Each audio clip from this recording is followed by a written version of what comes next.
নমস্কার, কেমন আছেন সবাই? সঞ্চিতার রান্নাঘরে আরেকটি দুর্দান্ত রান্নায় সকলকে স্বাগত জানাই।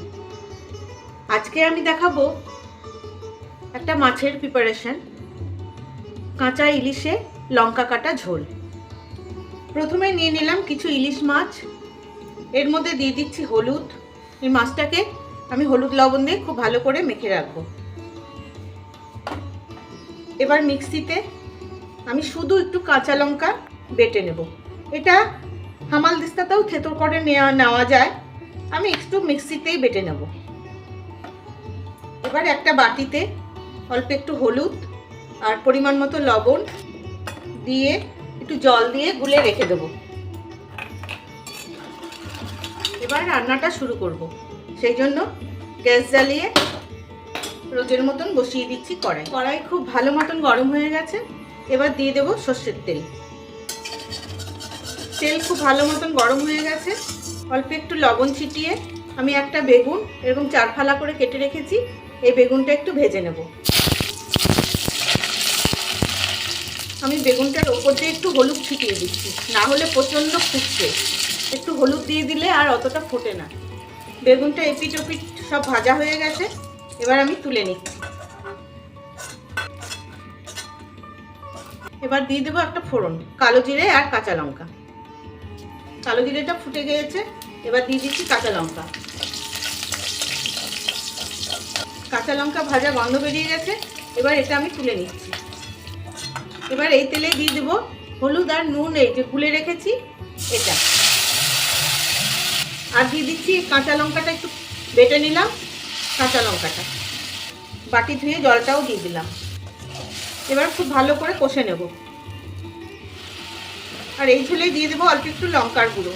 এটা হলুদ নুনের সাথে ভিজিয়ে রাখলে আরও ভালো।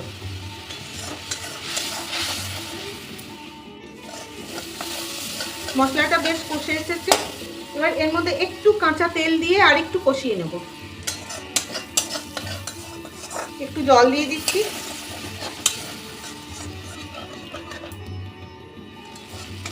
জল দিয়ে 2-3 বার কষিয়ে নিয়েছি। কাঁচা তেলের গন্ধ চলে গেছে, দেখুন বেশ ভাজা ভাজা হয়ে গেছে মশলা।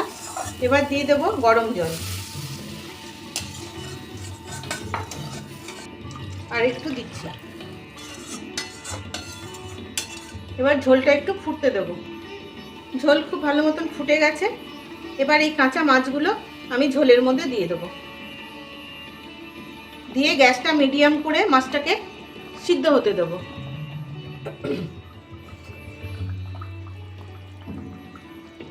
মাছগুলো মাঝখানে উল্টে দিয়েছিলাম, দেখুন প্রায় সেদ্ধ হয়ে গেছে। এই যে একদম সেদ্ধ হয়ে গেছে। এবার দিয়ে দেব কাঁচা লঙ্কা আর বেগুন, দিয়ে আরও মিনিট 2 আমি ফুটিয়ে নেব। আরও কটা আমি চেরা কাঁচা লঙ্কা দিয়েছিলাম, যেহেতু লঙ্কা কাটা ঝোল, একটু লঙ্কার ফ্লেভারটা বেশি না হলে ভালো লাগবে না। এবার আমি এখান থেকে 2টো লঙ্কা একটু জাস্ট এরকমভাবে ডলে এর মধ্যে দিয়ে দিচ্ছি, যাতে লঙ্কার ফ্লেভারটা খুব ভালো আসে। আর কিছু গোটা কাঁচা লঙ্কা, যাতে ঝোলের মধ্যে পুরো কাঁচা লঙ্কার ফ্লেভারটা পাওয়া যায়।